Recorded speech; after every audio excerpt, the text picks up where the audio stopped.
This video is sponsored by Rama Masale. स्वाद परंपरेचा स्वाद आपुलकीचा रामा मसाले. नमस्ते गुरुजी. नमस्ते. आता ऑलरेडी वेस्ट इंडिज आणि साऊथ आफ्रिकेची मॅच संपलेली आहे. आपण ज्या प्रकारे प्रिडिक्शन केले की वेस्ट इंडिज फेवरेबल आहे, वेस्ट इंडिजला सगळ्या बाजू फेवरेबल आहे आणि वेस्ट इंडिज जिंकू शकते, तर आता जर तसं काही झालं नाही, साऊथ आफ्रिका आता सध्या जिंकली, तर आपल्या याच्यावरती काय म्हणणं? तुमचं म्हणणं बरोबर आहे. हे जे आपलं प्रेडिक्शन होतं हे प्रेडिक्शन आपलं चुकलेलं आहे.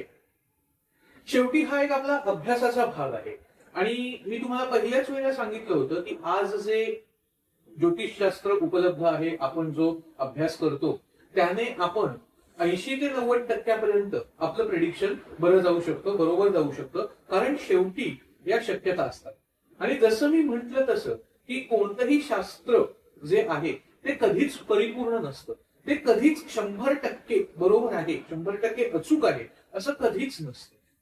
त्यामुळे 7 मॅच पैकी आपलं एखाद दुसरं भविष्य जर मागे पुढे झालं तरीही त्याची जी प्रोबॅबिलिटी आहे 80-90% अचूक जाण्याची ती आपली तेवढी आहेच. त्यामुळे काय चुकलेलं आहे त्यामध्ये यात अजून सुधारणा, रादर मी म्हणतो की हे एका अर्थी योग्य झालं, कारण त्यातनं आपल्याला अजून एक अभ्यास करायला चालना मिळेल की कुठे आपले नियम चुकताय किंवा आपण जे नियम वापरतोय त्यात अजून काही बदल करायची गरज आहे का, त्याचा अजून सखोल अभ्यास करायची गरज आहे का, हे आपल्याला अजून यातून कळलं. त्यामुळे एका अर्थी हे जे उत्तर आपलं चुकलेलं आहे हे आपण पॉझिटिव्हली घ्यायला पाहिजे ज्योतिषशास्त्रासाठी, की त्यातनं आपल्याला अजून त्या नियमांचा सखोल अभ्यास करता येऊ शकेल. ही पॉझिटिव्हिटी तर तुमच्या अनुषंगाने झाली, पण ऍज अ प्रेक्षक किंवा ऍज अ व्ह्युअर असं म्हणता येईल की हे आमच्या दृष्टीने फार बरं झालं की आपलं आज भविष्य चुकलं ते. बरोबर आहे, कारण ते जर बरोबर आलं असतं तर भारताला क्वालिफाय करण्यासाठी फारच अवघड गेलं असतं ते, अवघड गेलं असतं. तर आता आपण सेकंड मॅच आहे झिम्बाब्वे आणि इंडिया, झिम्बाब्वे विरुद्ध भारत. तर आपण आता त्याचं प्रिडिक्शन करूया का? निश्चित करूया. आणि त्यासाठी आपण आपलीच पद्धत कायम ठेवायची. इथे मी तुम्हाला असं सांगेन की एखाद दुसरा रिझल्ट मागे पुढे आपला लागला तरीही त्याचं आपण वाईट वाटून घेण्याचं कारण नाही, कारण शेवटी या शक्यता असतात. हे शास्त्र आहे ते सतत डेव्हलपच होत जाणार आहे. त्यामुळे आपण जर का आपली एक पद्धत ठेवलेली आहे, आपण आपला जर का एक मार्ग ठेवलेला आहे, त्या मार्गावरनं मात्र आपण शिस्तीत चालत राहिलं पाहिजे आणि आपण त्याचा अभ्यास करत राहिला पाहिजे असं माझं मत आहे. आणि त्यामुळे आपण आता सुद्धा जी पद्धत आपण फॉलो करतोय त्याच पद्धतीने आपण पुढे राहणार आहोत. यातलं एक पान तुम्ही घ्या. आता माझा प्रश्न बट ऑब्विस एकच असणार की इंडिया जिंकेल का?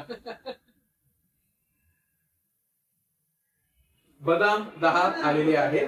आता हा पत्ता मांडून आपण कॅल्क्युलेशन करूया आणि जे उत्तर येईल ते आपण काढूया. आता आपण हे कॅल्क्युलेशन केलेलं आहे. या कॅल्क्युलेशन नुसार जर आपण बघायला गेलो तर आत्ता या सामन्याचा तारीख बुध आहे, जो गुरुच्या नक्षत्रात आहे. गुरु स्वतः वक्री आहे, पण गुरु हा षष्ठेश आहे. आणि जरी गुरु वक्री असला आणि तो षष्ठेश होतोय, त्याचप्रमाणे जो स्वतः बुध आहे तो स्वतः पराक्रमेश आहे. तर त्याच्यामुळे भारतासाठी अनुकूल असं हे गेलेलं आहे. एखाद दुसरीच शक्यता अशी आहे की भारत पराभूत होऊ शकतो, पण जास्त भाव हे भारत विजयी होण्यासाठीचे आहेत. त्यामुळे कदाचित आजचा जो सामना आहे तो टफ फाईट असा एक होऊन आपण म्हणू शकतो की भारत यात विजयी होऊ शकतो, कारण भारताचं पारड आत्ता जड आहे. आपल्याला टफ फाईट नकोय सामना. तो आपल्याला टफ फाईट नको, भारत एक वन साइडेड जिंकावा असं आहे. भारत टफ फाईट काही पूजावर असेल तर ती सांगा, आपण करू लगेच. टफ फाईट करू. अगर आपण काय म्हणूया एकतर्फी जिंकू, भारत सामना जिंकण्याची शक्यता जास्त आहे. हे बंद आहे. मग आपण या नोटवरती आता हा व्हिडिओ संपवूया की भारत आज सामना जिंकेल. येस. धन्यवाद गुरुजी. धन्यवाद. तत्पूर्वी मी आपल्या सगळ्यांना सांगू इच्छितो की आपल्या सबस्क्रायबर्स ज्या आहेत, रमा मसाले यांच्या ओनर श्री नीताताई रोकडे यांचं मी आभार मानू इच्छितो की त्यांनी आपल्याला स्पॉन्सरशिप दिली. आपण सगळ्यांनी नक्कीच त्यांचे मसाले ट्राय करावे. घरगुती, पारंपरिक व 100% हमीने ते खात्रीपूर्वक घरगुती मसाले तसेच त्याची गुणवत्ता 100% हमीने त्या देतात. कोल्हापूरचाच असल्यामुळे एक कोल्हापुरी झणका चव त्यांच्याकडून आपल्याला नक्कीच लाभेल ही आपल्या सगळ्यांना मी आणि सर सुद्धा या गोष्टीची खात्री देतील. धन्यवाद.